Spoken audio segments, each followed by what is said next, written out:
I'm Jaden. So where do I even start?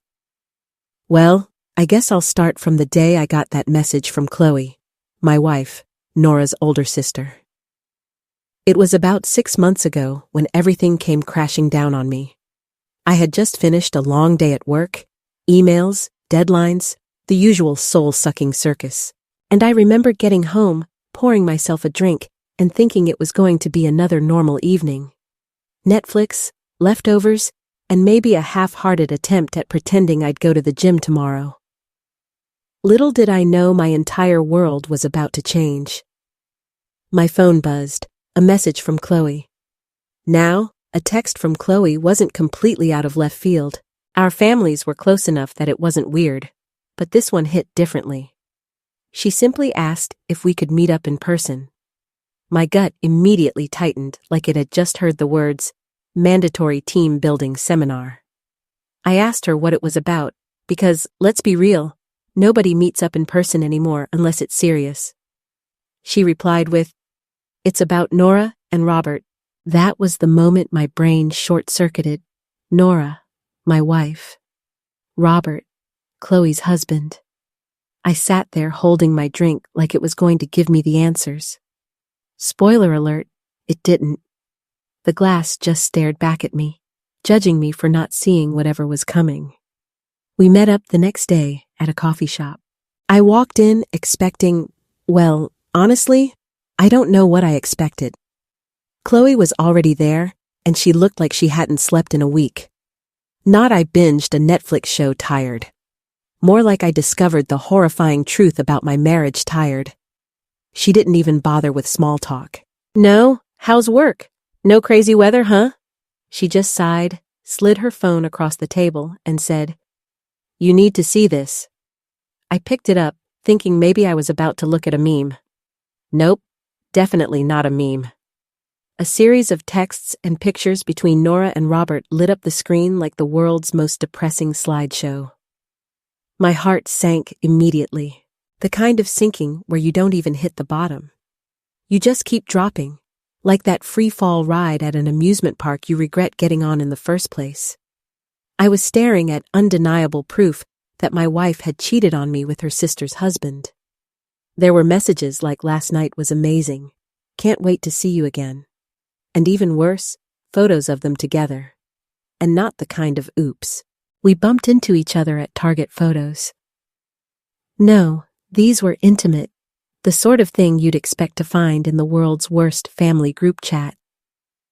I swear my stomach tried to evacuate my body right there in the cafe.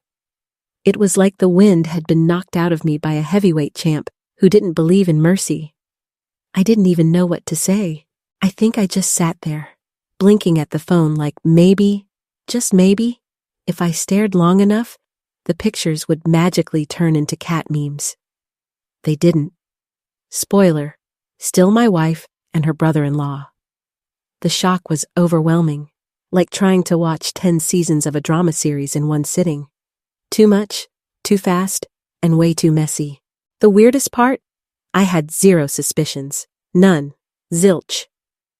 Nora and I had been together for nearly 3 years, married for 1, and I thought we were solid. Sure, we had our ups and downs. Who doesn't? But never in my wildest dreams did I think she'd cheat. And with Robert. Come on. Of all people, Robert was the guy I trusted enough to lend tools to without worrying they'd come back broken. And here he was, borrowing my wife instead. I think, Chloe, because really, what else do you say? Gee, thanks for the trauma slideshow. Then I walked out of the coffee shop feeling completely numb. I sat in my car for a while, just staring at the steering wall like it had the answers. Unfortunately, the steering wheel was as useless as I was feeling. The drive home was a blur, my mind racing with questions. How long had this been going on? Why? Was it something I did? Did they really think they could just get away with it? When I got home, Nora was sitting on the couch, scrolling through her phone like she was waiting for the Wi-Fi password to drop from the heavens. I walked in, and the second she saw my face, I swear she knew. Her eyes went wide. Her phone slipped a little in her hand, and it was like she was waiting for me to say the magic words. I didn't waste time. I just asked, plain and sharp. "Did you sleep with Robert?" She froze. And let me tell you, that split-second hesitation? Yeah, that was my confirmation. You could practically hear the guilty sign flashing above her head. She started crying, the whole waterworks saying, "It's not what you think." "Really?" I said, "because I'm thinking you slept with Robert, and unless I've completely misunderstood how biology works, I'm pretty sure that's exactly what it is." She tried to hold her ground, eyes darting like she was searching for some magical excuse written on the walls. But when I pressed her, voice sharp, questions blunt, she finally admitted it had happened a couple of times. "A couple," I repeated, leaning against the doorframe. "Like, what?" "You tripped and fell into his bed more than once. Is this a sitcom now?" Her face crumpled. It wasn't like that. Really? Because it sure wasn't like yoga class either. My words came out harsher than I intended, but at that point, my filter had packed its bags and left the building. She kept apologizing, tears streaking down her face. "It was a mistake, Jaden. I didn't know what I was thinking. I couldn't help it." I laughed. Not the fun, sitcom laugh. No, the hollow. My life is collapsing, but at least it's ironic laugh. "You didn't know what you were thinking." "Nora, come on. You sure looked like you knew what you were thinking in those pictures. Unless Robert suddenly became a yoga instructor mid-session, you both looked very focused." She buried her face in her hands. "Please, it happened when we were going through a rough patch." "Oh, so that's what people do during rough patches now. Some couples do therapy, some take vacations, and apparently some sleep with their sister's husband. Good to know we had options." She sniffled, voice cracking. "I'm sorry, I really am. It didn't mean anything." "Didn't mean anything?" I shot back. "You've got to be kidding me. If it didn't mean anything, maybe try Sudoku next time instead of blowing up 2 marriages. Her lips trembled as she whispered, "I love you, Jaden. I made a mistake." "Yeah," I said, shaking my head. "The kind of mistake you repeat a couple of times until it becomes a hobby." Her words felt empty, like she was reading lines from the cheater's handbook. She tried to explain that it happened when we were going through a rough patch. But honestly, we all have rough patches, and cheating is never the solution. I couldn't even look at her. That night, I packed a bag and left. No plan, no grand strategy. Just me, my duffel, and a whole lot of rage. I didn't know where I was going or what I was going to do, but I knew one thing. I couldn't stay there and play house with someone who'd just blown up the foundation. It felt like our entire marriage had been one big, carefully staged lie. And the fact that she betrayed me with Robert of all people, someone who was practically family, made it sting even more. Congratulations, Nora. You didn't just wreck one marriage, you managed to pull off the sequel and wreck Chloe's too. 2 for 1 special. 2 families ripped apart because of one selfish decision. And I'll admit it, this is where I made my biggest mistake. I shouldn't have left that night. But at the time, I was so hurt, so angry. I wasn't exactly drawing up a 5-step recovery plan. I just wanted distance. Some kind of space where her voice wasn't echoing in my head, saying it was just a mistake. So I bolted in hindsight. Walking out was the worst thing I could have done. See, the house wasn't just some cookie-cutter suburban starter home we picked off Zillow. No, it had history. That house had been in my family for generations. My grandparents lived there, and when my parents moved to a retirement community last year, they passed it down to me right around the time Nora and I tied the knot. Perfect timing, right? Brand new marriage, family, heirloom house, happy ever after. What could go wrong? Answer: apparently everything. I had always pictured raising our future kids there, watching them run through the same backyard I used to, climbing the same crooked apple tree, maybe even learning to ride bikes down the same driveway. Now, all of that felt like it had been set on fire, and I was the idiot standing there holding the matches. After a few days of sulking in cheap motels and living off gas station snacks, I finally calmed down enough to think. I realized I needed to go back, face reality, and figure things out, at the very least. We had to have a conversation about how to amicably end the sham of a marriage, but when I got there, I found out Nora had already changed the locks. At first, I thought maybe I was losing my mind. I'm standing at the front door, fumbling with my keys like some idiot trying to crack a safe, thinking, "Okay, Jaden," deep breaths. "Maybe you're so stressed you forgot how to unlock your own house." Spoiler alert, nope.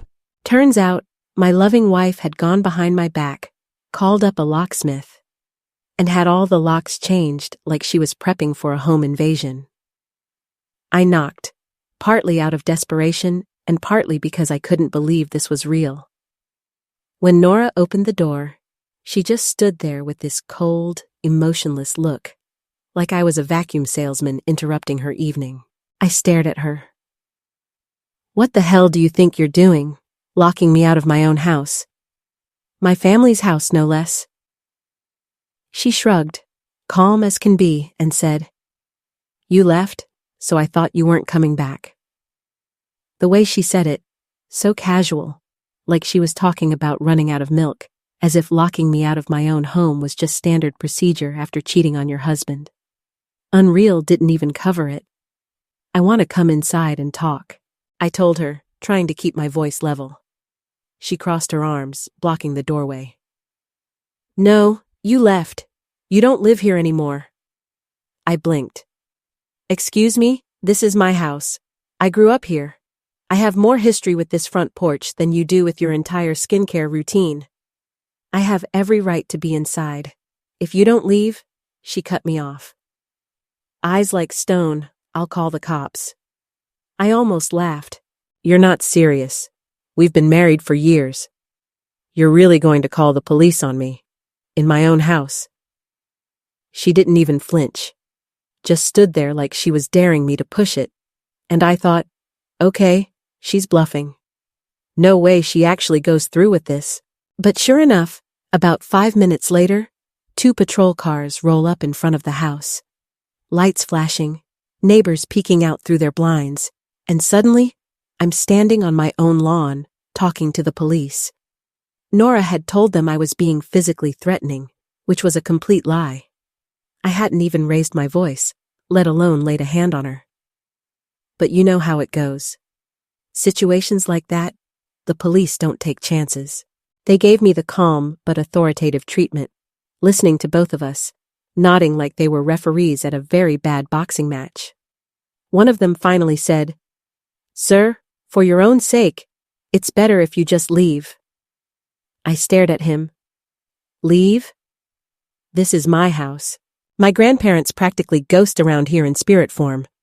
I should be charging them rent. The officer sighed like I was the 500th guy this week to make that argument. "Look, you need to get a lawyer, deal with this legally, and avoid further confrontation. It's the cleanest way. Forward. Cleanest way, forward." I was the one who got cheated on, and somehow I was the one being escorted off my own porch like a trespassing delivery guy. I couldn't believe it, but I wasn't about to pull a viral stunt or wrestle with cops on my lawn. I wasn't trying to become a Florida Man headline. So I left. I drove straight to my best friend's place, rang the bell, and when he opened the door, I just said couch. He didn't even ask questions. Just waved me in. That's friendship. No judgment. Just throw blanket and pillow service. I crashed there for a few days, trying to figure out my next move. First order of business, find a lawyer. I sat down, laid everything out, the cheating, the locks, the cops, the whole disaster. He listened, nodded like this was Tuesday-level drama for him, and said, "We'll file for divorce, and we'll start proceedings to get her out of your house. Finally, some sense. Legally, the house belongs to me. There's paperwork showing it's a family property passed down, but of course, because she's my wife and we live there together, it's not as simple as tossing her suitcase on the lawn. No, it's a process. A long, messy, soul-draining process. And to make things worse, Nora has been working overtime on her public relations campaign. She's out there telling anyone who'll listen that I abandoned her after an argument. Oh, and conveniently leaving out the part where she was sleeping with her sister's husband. Funny how details get lost in translation. She's even been painting me as aggressive. Aggressive? Anyone who knows me knows I'm about as intimidating as a golden retriever in reading glasses. I've never been that guy. But now it feels like I'm stuck defending myself, not just in court, but to everyone around us. But this wasn't it.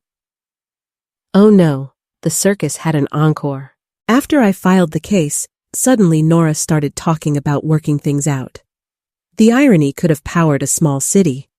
She didn't seem too interested in working things out when she was sneaking around with Robert. But now that divorce papers were involved, she'd apparently discovered the sacred art of regret. Texts, voicemails, the whole 9 yards. I made a mistake, Jaden. Please, let's try counseling. We can fix this. She was practically begging me to give her another chance, like a politician begging for votes after a scandal. I just shook my head every time. Counseling. What's the counselor supposed to say? Okay, Nora, next time you feel like cheating, maybe try yoga instead. But I was done. Toast checked out. I didn't want to hear another word about working things out. I wanted her out of my life, and more importantly, out of my house. Period. End of discussion, or so I thought. Turns out, cutting her off wasn't the end of it. Oh man, that decision opened up a whole new mess. Suddenly, family members from both sides were crawling out of the woodwork, and according to them, I was somehow the villain. Imagine that. Cheated on, locked out of my own house, cops called on me, and still, I'm the bad guy. I got a call from my sister a few days ago, and I figured, finally, someone on my side.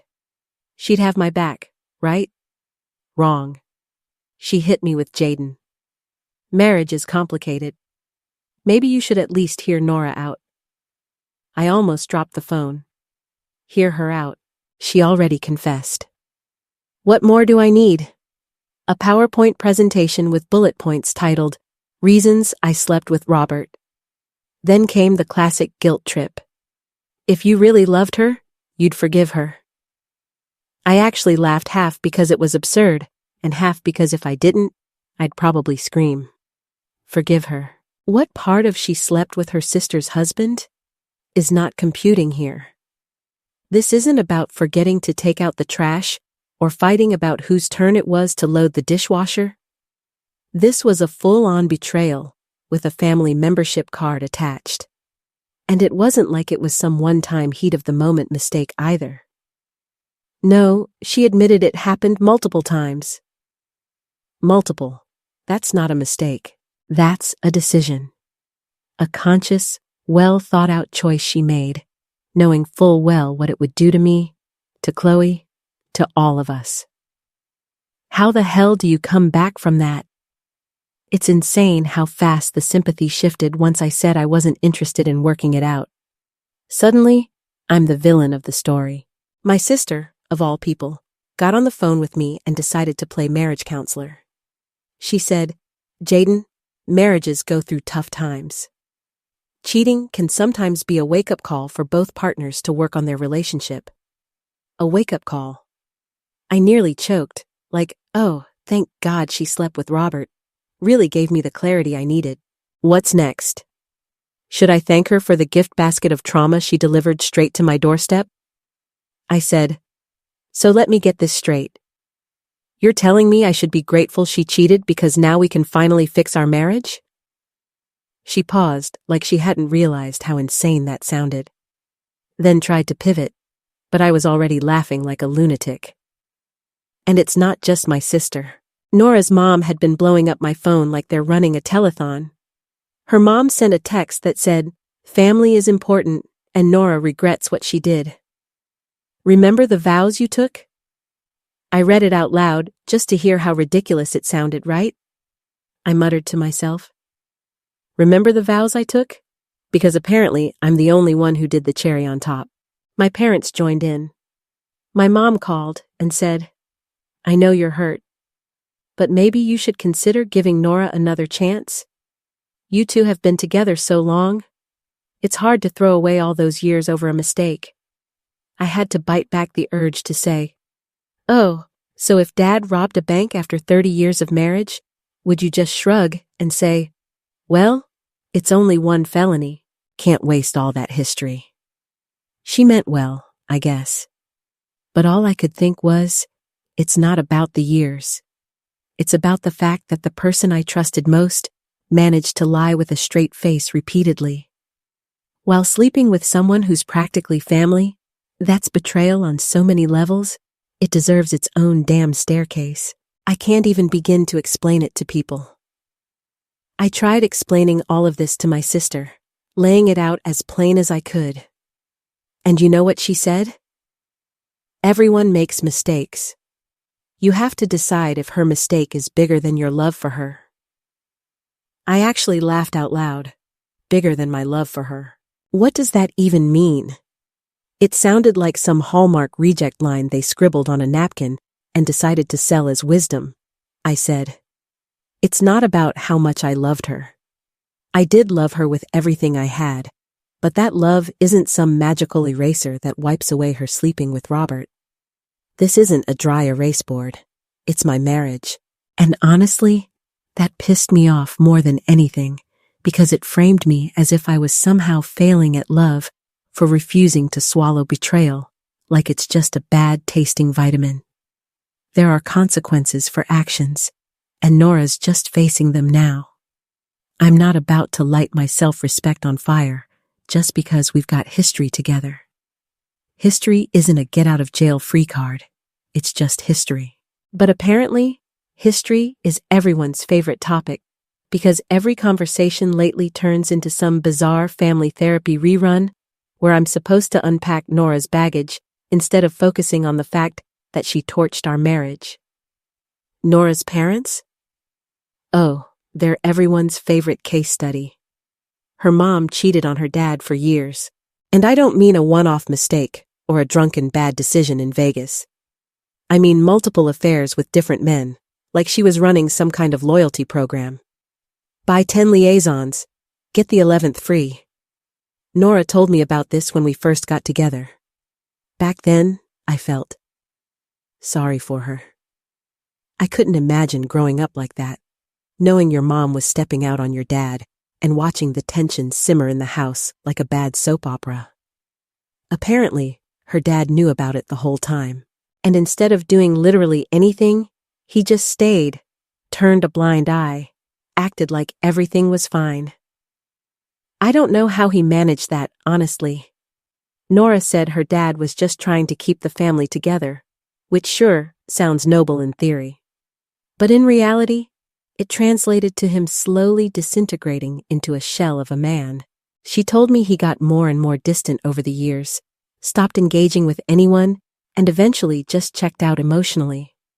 By the end, her parents weren't so much a couple as they were two roommates silently competing for who could avoid eye contact the longest. Nora always said her mom wore the pants, the jacket, and probably the tie too, while her dad was too passive to stand up to her, so the cheating kept happening. Affair after affair, no consequences, just swept under the rug like last season's throw pillows. And now, apparently, that circus is supposed to serve as some kind of explanation, or worse, justification, for Nora cheating on me. I can't even say that with a straight face, because now the pitch is, well, you know, she grew up in that kind of environment, so you have to be understanding. Oh, of course, I should have known that family dysfunction doubles as a get-out-of-accountability free card. The part that really makes me want to bang my head against a wall is how they've all lined up to remind me to be empathetic. I'm the one who got cheated on, But somehow I'm supposed to cradle her trauma like it's my new full-time job. Nora even looked me dead in the eye one night and said, "You know how messed up my childhood was? And don't get me wrong, I get it. Growing up in a toxic household can warp your sense of love, trust, boundaries, sure. But here's the thing. That doesn't mean you get a lifetime hall pass to treat people like garbage. I didn't marry her mom. I married her. She's the one who stood in front of me and promised fidelity. Not. I swear I won't turn into my mother. Probably. What really sends it over the edge is her family. Her mom, the reigning queen of infidelity herself, trying to convince me that this isn't the real Nora. No. Apparently Nora is just acting out unresolved issues from her childhood. They say things like she's still learning how to have a healthy relationship, or she's afraid of losing love, just like her dad did. And every time I hear that, I want to respond with, "Great, then maybe she should have tried therapy instead of Robert." But apparently, that comeback wouldn't be constructive. Honestly, it feels like they're building her a little pity fort, made entirely out of excuses, and I'm supposed to move in and help her decorate. What really kills me is the expectation. They actually want me to stick around and hold her hand while she figures it out. Like, no thank you. Just because her dad spent decades starring in a live-action doormat reenactment doesn't mean I signed up for the sequel. And 2, let's talk about the total lack of support here. It's like I'm shouting into a void.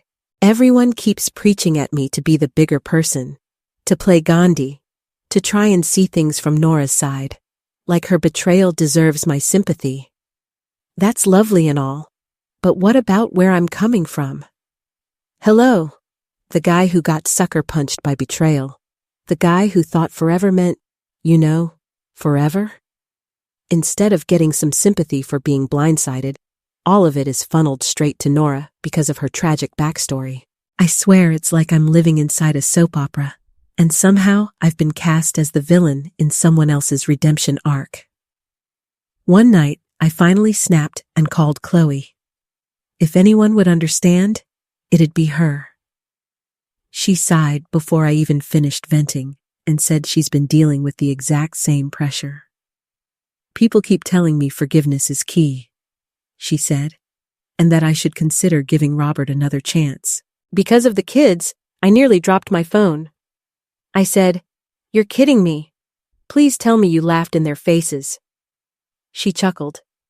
I didn't even give them the satisfaction. I blocked them, all of them, family, friends, anyone trying to push that nonsense.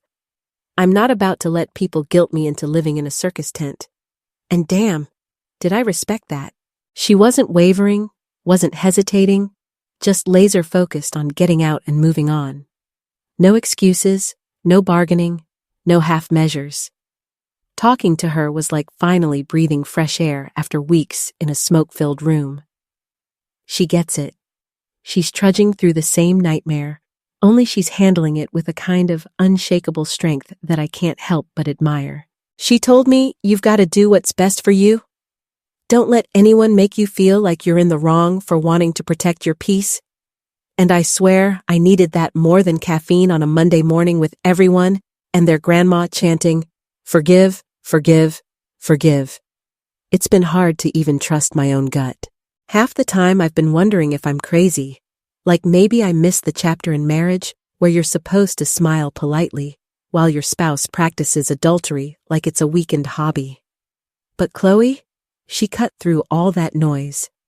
Hearing her say she's ready to move on gave me some much-needed clarity. It was like someone flipped on a light switch in the fog. She reminded me that I don't owe anybody an explanation. Not Nora, not our families, and certainly not the peanut gallery of random acquaintances who think betrayal is just a quirky bump in the road. Then she said something that really stuck with me. The longer you hold on to the hope of fixing something that's already broken beyond repair, the more you lose yourself, and I could hear it in her voice. She was done bleeding herself dry for a marriage that didn't deserve CPR. And that hit me like a punch of truth straight to the ribs. Because she was right. I've been pacing in this emotional waiting room, second-guessing every move, worrying about whether I'm the villain in everyone else's bedtime story. And meanwhile, it's been shredding me from the inside out. So I told her about the constant pressure, my family, Nora's family, everyone trying to shove me into the forgiveness express lane. Chloe let out this dry laugh, the kind that says, "Yep, been there, survived that," and she said, "I know exactly what you're going through. People always have opinions, but at the end of the day, they're not the ones who have to live with the consequences." She told me people tried guilt-tripping her with the usual garbage. Think of your kids, think of your family's reputation, and she said she shut that down instantly. The best thing I can do for my kids is show them that it's okay to walk away from something toxic. Honestly, that landed like a gut punch wrapped in wisdom. I don't even have kids, but the principle was the same. Walking away doesn't make you weak, it makes you sane. Nora and Robert's offices are practically next door to each other. Like, if you leaned out their windows, you could probably pass each other a stapler. So of course, it wasn't weird for them to grab lunch together or hang out on breaks. Totally innocent on the surface. Chloe never batted an eye. After all, they're in the same industry, and they've known each other for years. She trusted them, and honestly, why wouldn't she? Her own sister and her own husband. That's like betrayal bingo right there. The two people you're supposed to be able to rely on most. It wasn't like was out here with a magnifying glass and a trench coat looking for signs of trouble. At least, not at first. Then came the credit card charges. A few dollars here, a few dollars there, showing up every week. Nothing dramatic. No champagne fountains or diamond necklaces. Just these tiny, steady dings near their offices. At first, Chloe thought it was a restaurant. Robert had told her he was grabbing lunch with coworkers sometimes, and with Nora's office basically next door, she figured, okay, normal. Siblings-in-law bonding over sandwiches. Cute, but Chloe couldn't shake it. The charges were consistent, like clockwork. Every week, same place, same price range. It was like he had a very committed relationship with a Caesar salad. She brushed it off for a while. Didn't want to be that spouse, you know? But then one day, she picked Robert up from work because he dropped his car off at the mechanic. And there it was, the name, the same one from the credit card statements. Except this time, it wasn't glowing on a restaurant sign. It was plastered in neon on a hotel. She said her stomach dropped straight to the floor, like full-on cartoon Anvil. Suddenly, all those work lunches didn't look so innocent. They looked like, well, exactly what they were. But instead of blowing up right there in the car and creating a freeway soap opera, Chloe waited. She bided her time. That night, after Robert snored his way into dreamland, she checked his phone. She told me she didn't want to, but come on, after connecting the dots, what else could she do? And sure enough, jackpot. Or rather, nightmare. Texts, pictures, videos, enough evidence to make the FBI jealous. It wasn't emotional support lunches. It wasn't just coffee. Nora and Robert had turned that hotel into their own personal timeshare, and the texts left zero room for imagination. No vague miss you or thinking of you. No, it was play-by-play proof of exactly what was going on. From the way Chloe described it, everything was right there in black and white. And I don't mean cute emojis or thinking of you fluff. I mean intimate conversations, plans to meet up, photos that made her want to throw up, and then maybe bleach her own eyeballs, she told me. It was one of those moments where your whole world just shatters right in front of you. And honestly, I don't blame her. Her own sister, her own husband. That's betrayal with a side of family discount.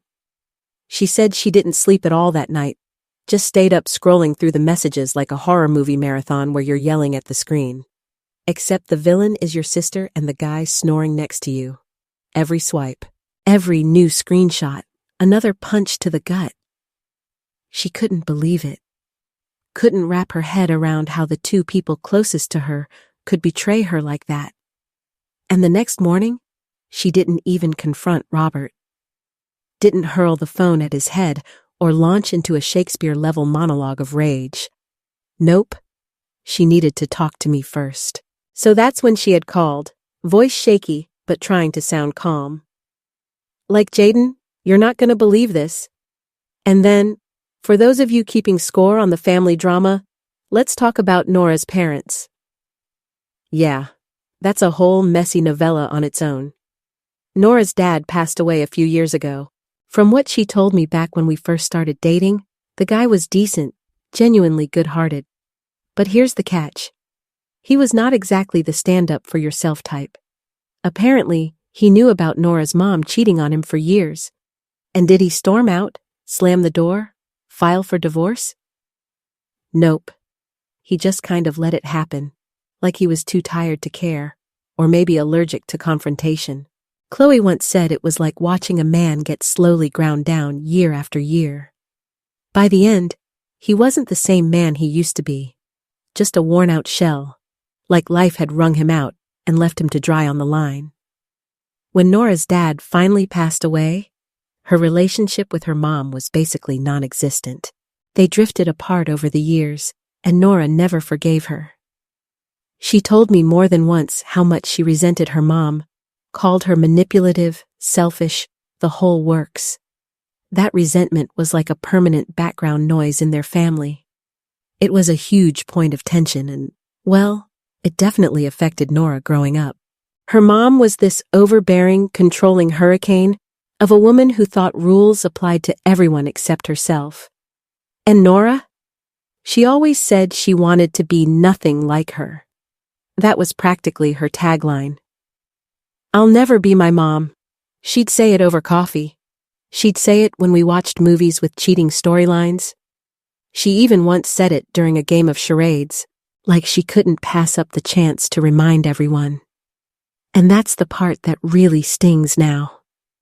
All those speeches, all that I'll never turn into her energy. And yet here we are. Plot twist.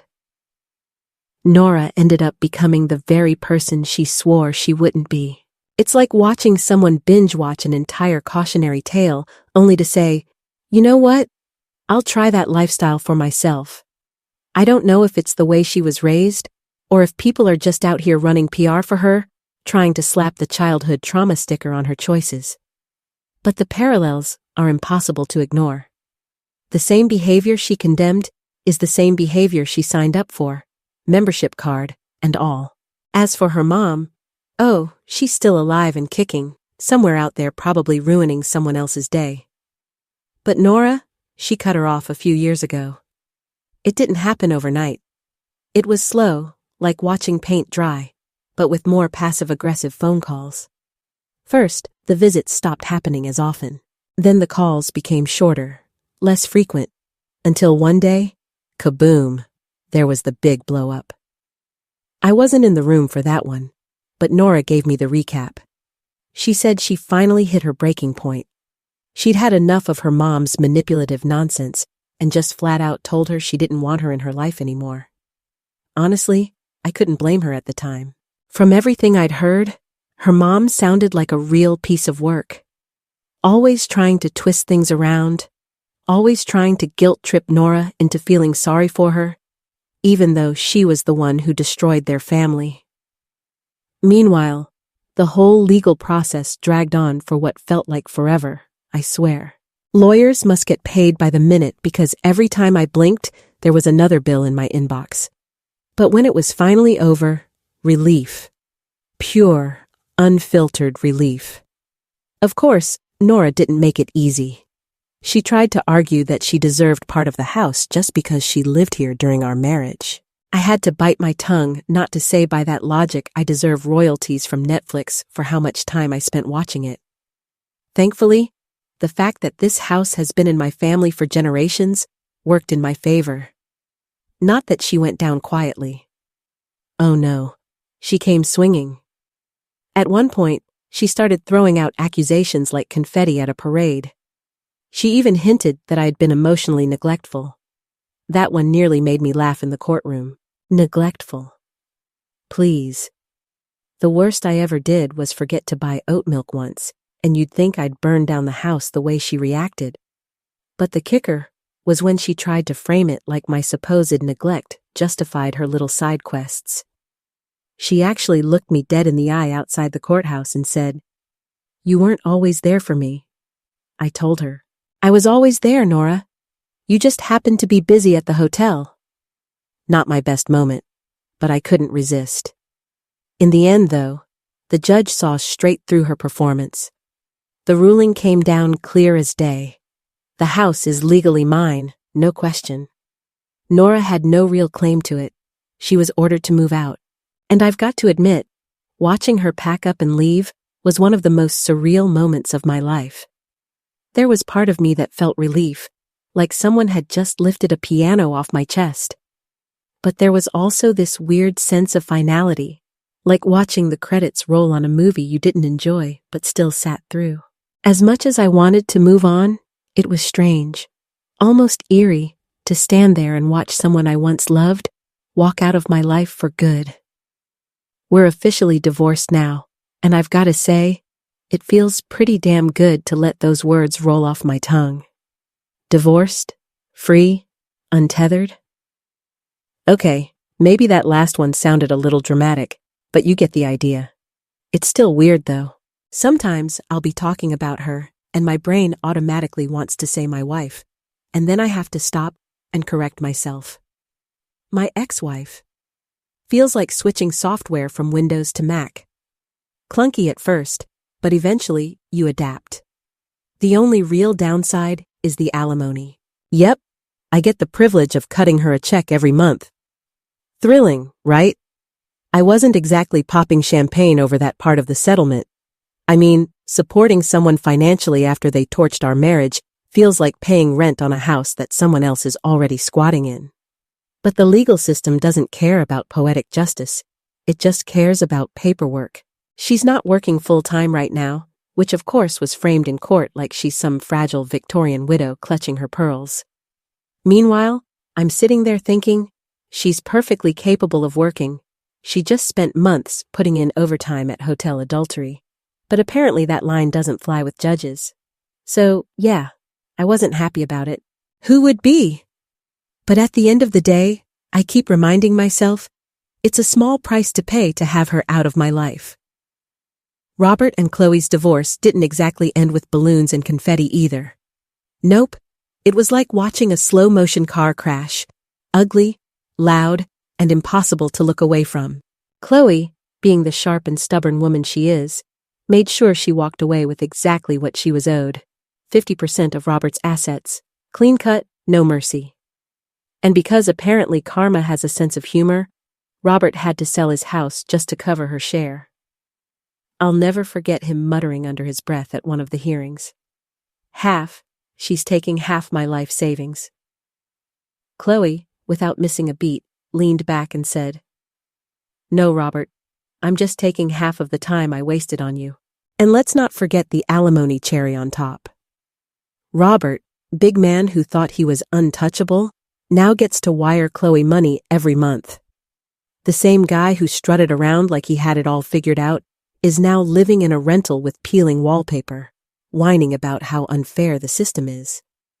Honestly, if I wasn't still nursing my own wounds, I might have enjoyed watching him squirm. But here's where things got interesting. A few months after my own divorce was finalized, I had this thought. Call it a mix of late-night pettiness and righteous fury. I remembered every smug look, every excuse, every time Nora's family tried to paint me as the unreasonable one, and I thought, why am I still carrying this while they walk around pretending it never happened? So, I set up a fake email account. Nothing fancy, just generic enough to avoid suspicion. And then, I dropped the bomb. Screenshots, texts, the hotel receipts, the pictures Chloe found, the whole disgusting gallery of betrayal.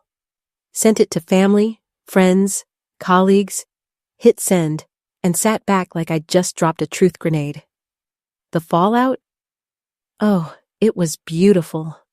Nora went from victim of childhood trauma to office scandal of the year overnight. Friends who used to defend her suddenly stopped answering her calls. At family gatherings, people whispered about her instead of to her. Chloe called me one evening and said, laughing so hard she had to pause for breath, "Jaden, I don't know what you did, but half the relatives are acting like Nora's got the plague." At her workplace, things got even worse. Nora told one mutual acquaintance, "People look at me differently now. They don't even sit with me at lunch anymore." I almost felt bad, almost. Then I remembered those hotel charges, the smug little texts, and any sympathy evaporated. Within a couple of months, she was planning to quit her job. Couldn't take the sideways glances, the whispered conversations that stopped when she walked into the room. And me? For the first time in a long while, I felt like I wasn't the one carrying all the shame. Someone else finally had to hold the weight of their own actions. And damn, it felt good. Oh, the confrontation was inevitable. I knew it was coming the moment Nora's name started circling through the family grapevine like wildfire. She showed up at my place one Saturday afternoon, unannounced, which was already a mistake.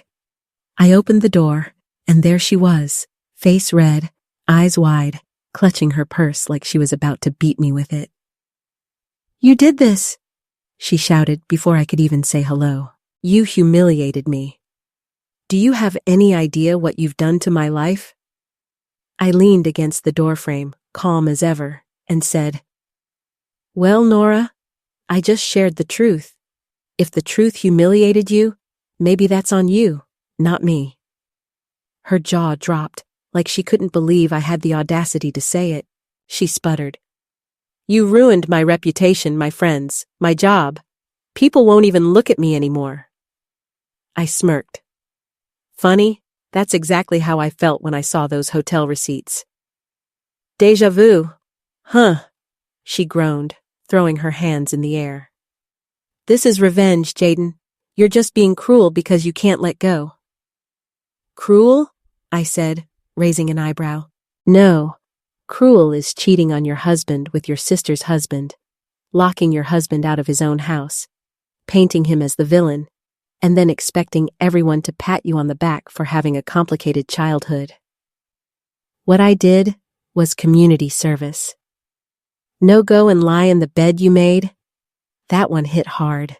She went quiet for a second, glaring at me like she wanted to claw my face off. "You've turned everyone against me?" she hissed. I shook my head. "No, Nora, you did that all by yourself. I just provided the receipts." She tried one last desperate card. "You don't understand what this has done to me. I can't even go to work. People whisper. People avoid me." "Sounds rough?" I said, not even pretending to hide my sarcasm. "Almost like the consequences of your actions finally caught up to you?" "Crazy how that works, huh?" Her lip trembled, like she wanted me to take it all back to undo the mess she'd made, but I didn't budge. Eventually, she snapped her purse shut and said, "You'll regret this." I laughed, actually laughed out loud, and said I regretted marrying you. "This? Not so much." She stormed off, slamming the door behind her so hard a picture frame rattled off the wall. I picked it up, set it back, and honestly, I couldn't stop smiling for the rest of the day. Robert's meltdown was epic. I'm sitting on my couch, minding my own business, when suddenly I hear this blood-curdling scream outside my house. I peek through the window, and there he is, Robert, jumping up and down, waving his fists and screaming at the top of his lungs. "Jaden, you think you can humiliate me like this?" I rubbed my eyes, blinked twice, and muttered, "Oh, we're doing this in public now." "Huh." He started pacing back and forth like a caged animal, still screaming my name, his face red enough to make a fire truck jealous. I could hear the neighbors coming out, whispering to each other, probably thinking a lunatic had escaped from a soap opera set. I opened the door just enough to glare at him, and he takes that as an invitation.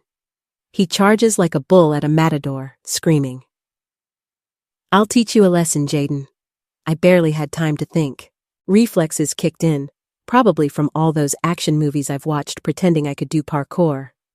I sidestepped, grabbed his swinging arm, and spun him like a human piñata. He stumbled, slammed into the side of the porch, and yelped like a cartoon villain. "You really think screaming and lunging at me is a good idea?" I said, trying not to laugh at how ridiculous he looked flailing on the concrete. Robert scrambled up, still fuming, and swung again.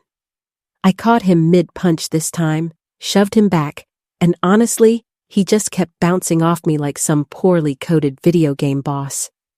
A few more quick moves, and he was sprawled on the sidewalk, groaning, fists clutching the air in defeat. "Stay down, Robert," I said, panting a little, "or you'll regret it. Not that I'm keeping score, but I am." Neighbors were watching, some recording on their phones, clearly enjoying free entertainment. Robert scrambled to his feet one last time, glaring daggers at me, muttering, "You'll regret this, Jaden." I waved casually. "Yeah, buddy, go ahead and regret it. Maybe take a cold shower, count to 10, and then go sell your house so Chloe can take half your assets in peace." Finally, he stomped off, cursing under his breath, and I closed the door, leaning against it, grinning. Sometimes karma comes with a side of bruised ego and public humiliation. Sweet, sweet karma. A few weeks after the screenshots and pictures went viral, the fallout was brutal. Nora's world basically imploded like a poorly built Jenga tower. I won't lie, I had a small, selfish smirk every time I thought about it. Nora ended up quitting her job because it was impossible to function, while everyone side-eyed her like she brought a scandalous puppy to the office. I heard from a few people that her resignation email was basically a cry for pity. But of course, nobody took her seriously anymore. Meanwhile, life for me. Surprisingly peaceful. No screaming ex-husbands, no lying ex-wife lurking around. Just quiet mornings and my coffee without judgmental glares. Chloe had done the same thing with Robert. He'd lost his house, she got half his assets, and he was paying alimony like clockwork. I got updates from her, and honestly, it was satisfying to see justice, or at least cosmic balance, handed out evenly. And me? I got to enjoy the chaos from a safe distance.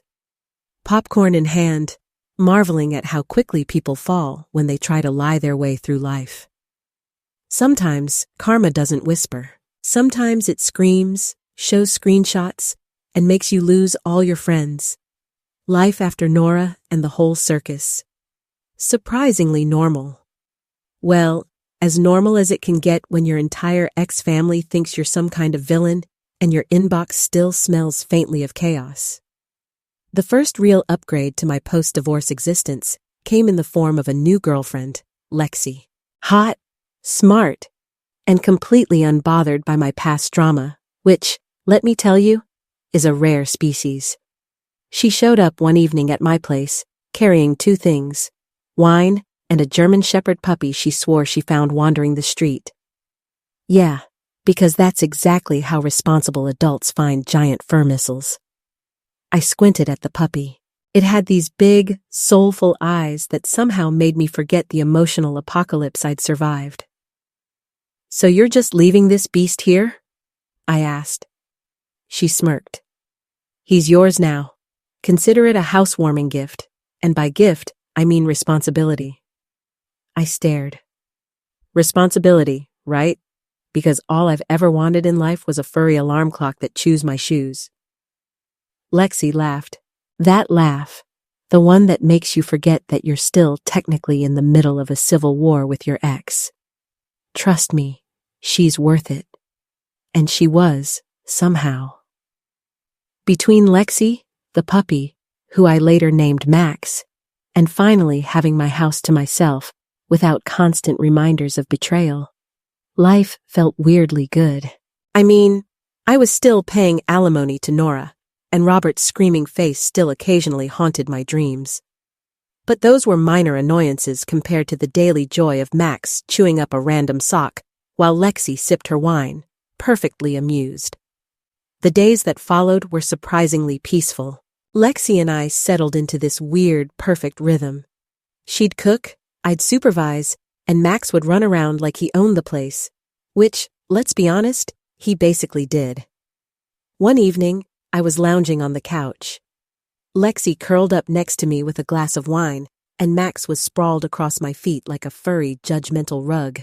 I realized I hadn't thought about Nora, Robert, in a solid 24 hours. That's basically a record since the apocalypse started. Jaden, Lexi said, nudging me with her elbow. You know you're ridiculously smug when you finally get your life back, right? I grinned. I call it survival instincts. Also, justice served with a side of chaos. You'd love it. She rolled her eyes. I already do, but try not to send any more emails from fake accounts, okay? I don't want to get in trouble for being your accomplice. Relax, I said. That was a one-time thing. Plus, it was entirely educational, like a case study in karma. Max barked, perfectly on cue, as if agreeing with me. Honestly, I think he was more intelligent than half the humans I knew. Life wasn't just peaceful. It was hilarious. For example, my neighbors still tried to make small talk, awkwardly hinting about how dramatic my divorce had been. I'd just smile, take a sip of coffee, and let Max growl softly, reminding them that some things weren't worth revisiting. Lexi and I started taking Max to the park, which quickly became a social experiment. Everyone stopped to comment on him, naturally. Because he's a German shepherd and basically majestic. Meanwhile, I got to watch Lexi dodge the over-enthusiastic dog lovers, trying to make awkward comparisons to my divorce scandal. And then, every now and then, Robert would text me, always threatening, always ridiculous, usually along the lines of, "You think you can just humiliate me and get away with it?" I'd reply with a picture of Max gnawing on a tennis ball, captioned, "Consider this your warning." The best part, seeing how little the old chaos mattered. My house was mine. My peace was mine. Lexi was mine. And Max, well, he was mine too. But technically, he was everyone's nightmare disguised as a fluffy angel. For the first time in years, I felt like I could breathe. I was done reacting to other people's drama. I was done justifying myself. And honestly, it felt good to have the last laugh, Max included. Life was finally, sarcastically, gloriously my own. Dear listeners, please share your thoughts in the comments section below, and don't forget to like, share, and subscribe.